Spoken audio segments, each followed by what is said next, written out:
This is the VOA Special English Agriculture Report.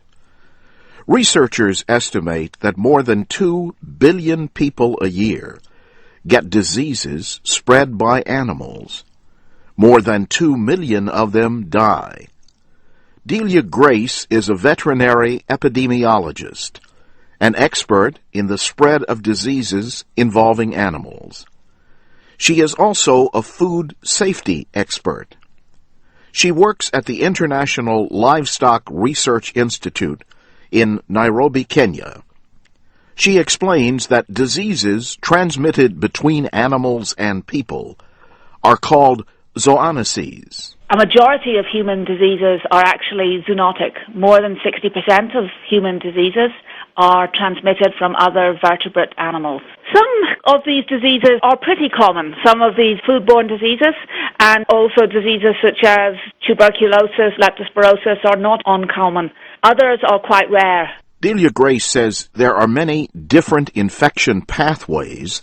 Probably the most common one is for people to get sick from food. Other transmission pathways include direct contact with animals. And some diseases can be transmitted through water or through the air. Diseases like avian influenza or mad cow disease have actually killed very few people. But they are of interest because some of them have the potential to kill a lot of people. Diseases like the Spanish flu after the First World War or HIV/AIDS, both of which were originally zoonosis. Delia Grace is the lead author of a new report called Mapping of Poverty and Likely Zoonoses Hotspots. She points out that poverty and disease are closely linked, so preventing the transmission of animal diseases could help reduce poverty.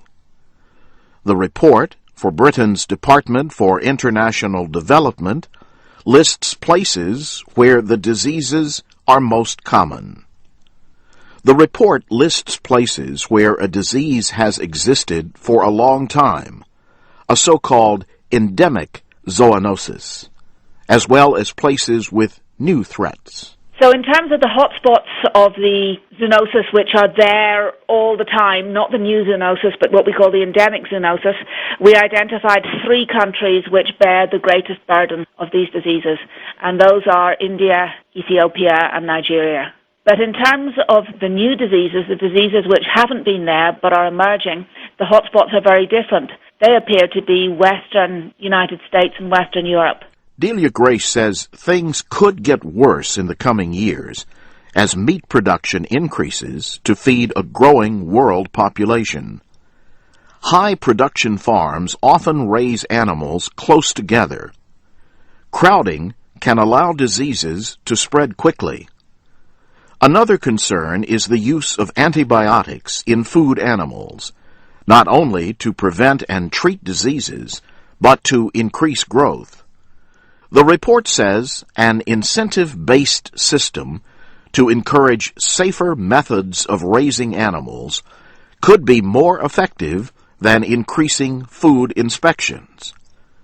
For example, small farmers could receive training and other help that would lead to official certification that their products are safe. And that's the VOA Special English Agriculture Report. I'm Jim Tedder.